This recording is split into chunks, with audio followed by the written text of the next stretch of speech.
Hey guys, and welcome to another First Impressions video, the video game series in which we look at a recently released game and I give you my first thoughts and impressions on it. Today we're looking at Soda Story Brewing Tycoon, which is basically what it says really. You play as a prisoner and you have to make soda in order to win a competition because reasons. It's got a really interesting art style and it is fairly simple to get to grips with, but adds more layers as you go along.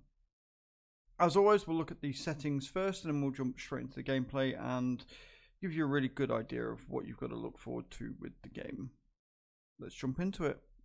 Alright, here are the settings. The options are actually fairly robust for the type of game it is. I wasn't expecting this much. You have language options in the graphics settings for some reason.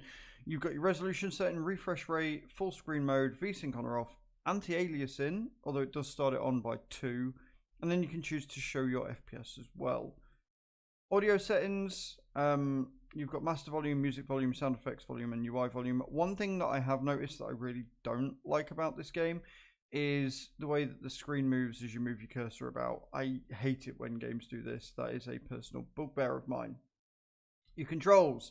Generally, you're going to be using your keyboard for this more than anything else. You can use your controller if so desired, but it's pretty straightforward. Move around, click on what you need to, etc. And then you've got your gameplay options. You can have sprint, where you need to hold, or it just sprints all the time. And invasions, because I think you can have people that join your game in this, similar to Dark Souls 2, to ruin it for some reason. Don't know why you'd do that. But there you go. That's the options. Let's jump into the game and see what it's all about. Alright, we are in the game. You have your inventory at the bottom. You've got our character here. You have a number of objectives that you have to do, and it will tell you the new things that you've discovered and stuff, how much money you're on, how much money you're not on, what level you are in the corner, and your warehouse is here. So we've got to go and check our mail.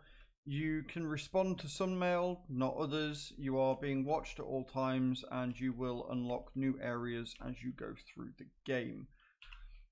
It's very simplistic in its design.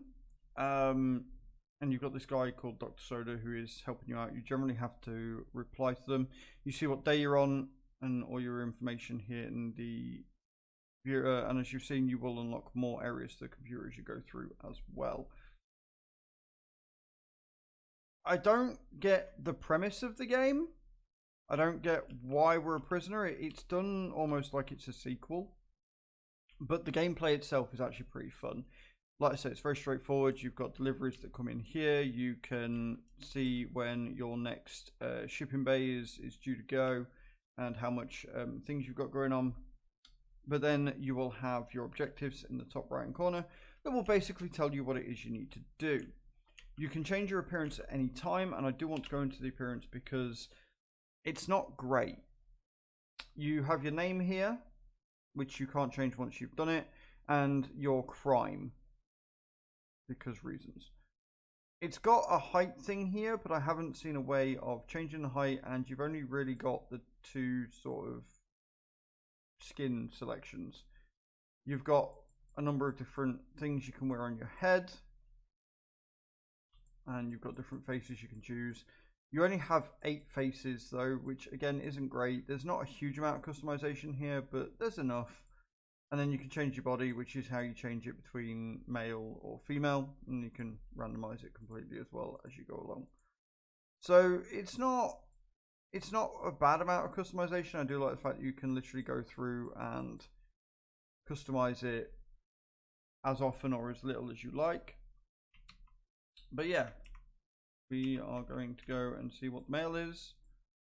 There you go. So you get a daily summary at the end of the day as well. And then we're going to research. So prepare the research table. I will need something.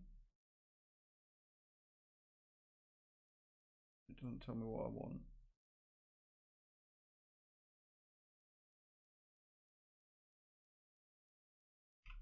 This is a problem with the game.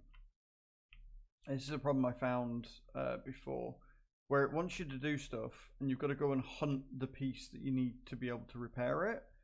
and it's not the easiest to see. I had this with the pump. There was a battery and it was like over here somewhere. Really hard to see. Didn't really tell you. And yeah, you've got to basically find it. Cool. Why can I not?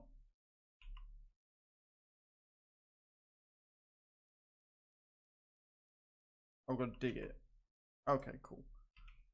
So yeah, you've got to run around and find the piece that you need in order to repair it and then move on.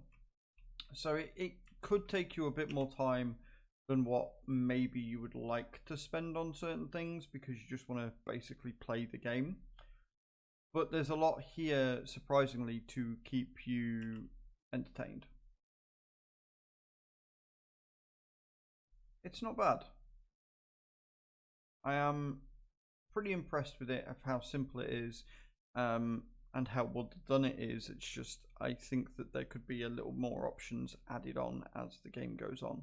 However, there has already been an update to the game, so it looks like they are going to continue updating the game as it goes through.